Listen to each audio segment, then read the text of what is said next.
There's a lot of discussion of that in MAGA world as well, but they are still fixated on the Epstein case, and they are still pressuring the administration to do more disclosure on it. And it's a really remarkable rift, the likes of which I don't think we've seen before, between Trump and his most devoted supporters.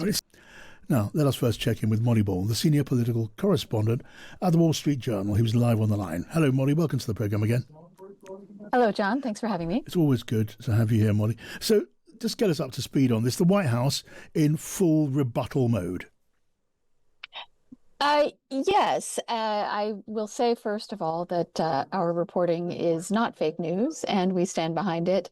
Both this reporting today and the other developments that we've exclusively reported in this story. But, as you said, there's no one is alleging that there is any wrongdoing on Trump's part, and it shouldn't be too surprising that his name appears in these files, given his long public association with Jeffrey Epstein before the point at which Epstein was first arrested for his sex crimes back in the early 2000s. But as you say, he had denied that he had been briefed on this, and we have confirmed that, in fact, he was briefed by the Attorney General. And at the same time, there are efforts in Congress to unseal more of these materials. There are a lot of demands coming from both the president's base and now from a lot of Democrats to release more of these materials. The Justice Department asked a judge in Florida to unseal some of the grand jury materials, and the judge denied that request just yesterday.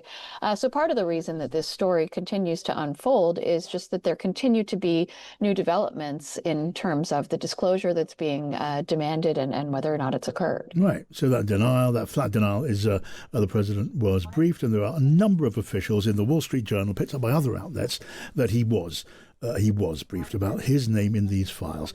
And the Speaker of the House of Representatives, Mike Johnson, him adjourning the House early for the summer, it does give the impression of, well, at the very least, of great defensiveness, doesn't it, against some of his own side.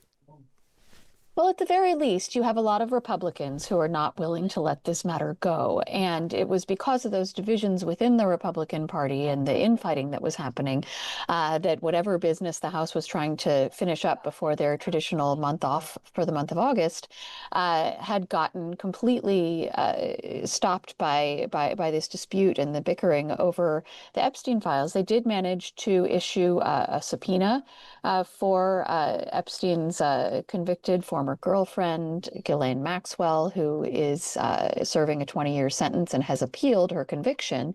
And so there's a possibility now that she is going to be called to testify before Congress, which of course would be an amazing spectacle. Other Republicans have said, there's a petition that would force this matter to a vote that takes some time to come to fruition.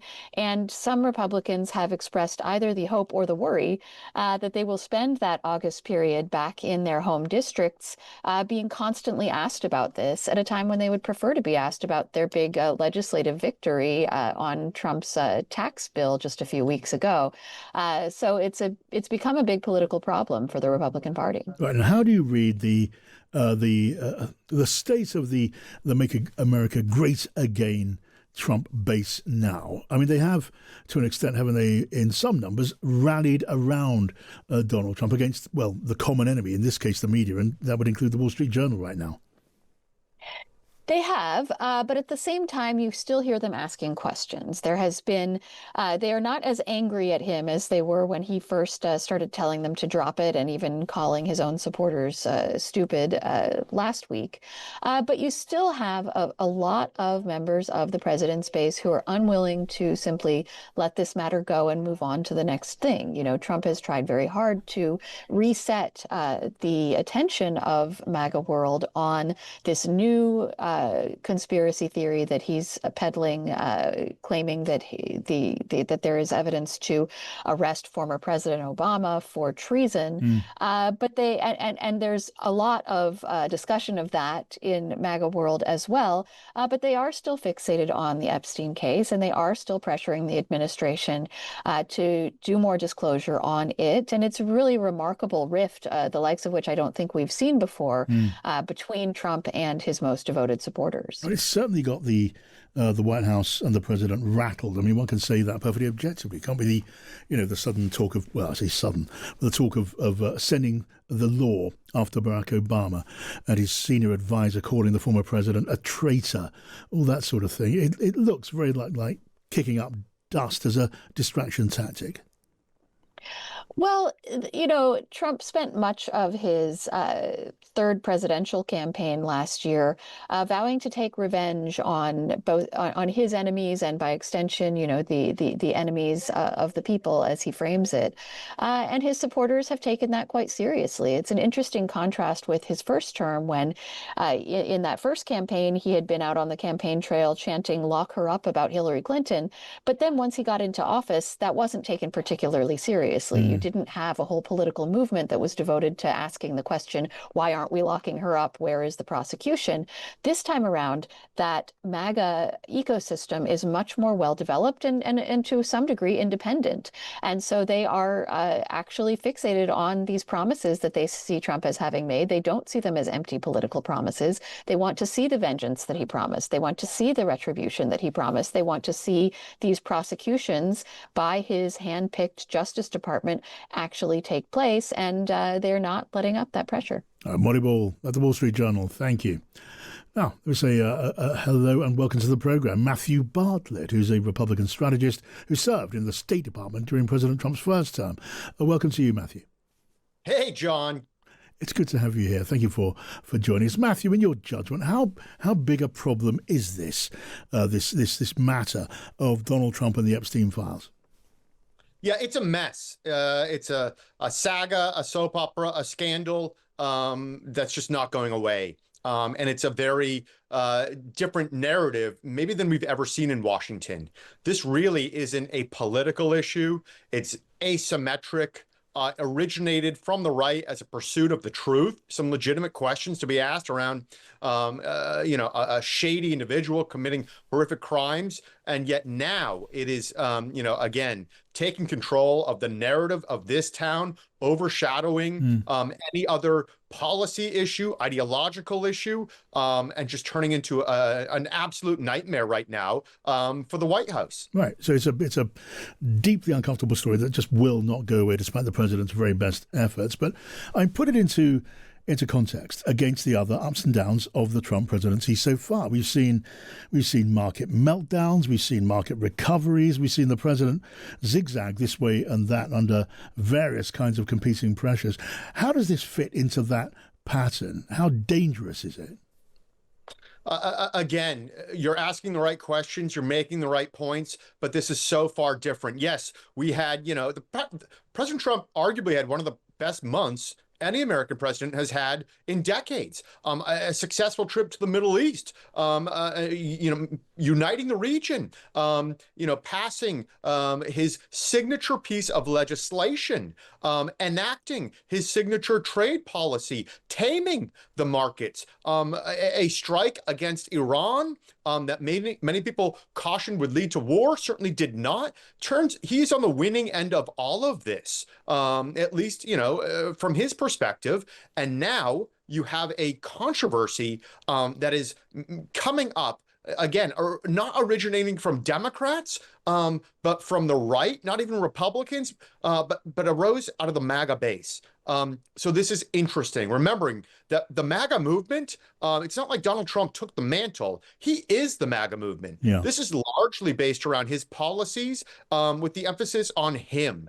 So to see this happening, to see these questions and to see how the White House continues to struggle about how to handle it, it's very unclear, how this ends, knowing today that right now, as we speak, the Deputy Attorney General of the United States of America is meeting with Ghislaine Maxwell in Florida. So another, bombshell development that we just don't know where things go from here. Yeah. Of course, like so many of the senior officials around the president, these are people who are just close to him with a great degree of loyalty. Now, it will be reasonable to ask, why not just open the Epstein files? I know we're told that there's material in there, child pornography, and other incriminating material which could not be made public. But there is such a thing as redaction, isn't there? It's possible to release information barring that sort of stuff. Yeah, yes, yes, and no. This is a file, an investigation. Obviously, we do not release investigations where there are no crimes or charges brought. That's just not germane to our judicial system. It's very hard to put out what one would think of as a file. Are there, like you said, victims in there, alleged tapes, minors? Obviously, nobody's looking for that. But are there names and accusations? Should that be made public, knowing full Mm. well that sometimes those accusations may not be true and could be more damning and damaging to those who are innocent, who somehow, knew this person, yet were not caught up? It seems as if many people knew this. But again, it seems as if there are also some very bad allegations, and there's a notion that those with money and power, men who abused underage girls, got away with it. Yeah. It's very hard to see how there is not tremendous upside for just getting it out there, Yes. getting the truth out there. And just last question, Matthew. You know Capitol Hill. Is there any way for Congress to get this stuff out in the open the way that some of them on both sides of the aisle want to do? We've seen the notion of releasing the files. Again, the question is, what is the file? Problematic. Now you're seeing calls for subpoenaing Ghislaine Maxwell. Unfortunately, again, what originated as a pursuit of the truth, of a notion that our government is not telling us the full truth and scope of this nature, and we want answers, is now turning into very partisan. You're seeing some in MAGA rallying around Trump, and when it comes to the notion of subpoenas and testimony, some are already saying, she is in a position of her own interests. She will be making comments that could not be the truth and could just be trying to persuade Trump for a pardon. Where you stand politically is maybe where you are prejudging some of this, which again makes it all the more difficult to come to verifiable and valid conclusions when so much of these presumptions may be coming from either miscalculations or partisan lens. All right, Matthew Bartlett, really good to talk to you. Thank you so much.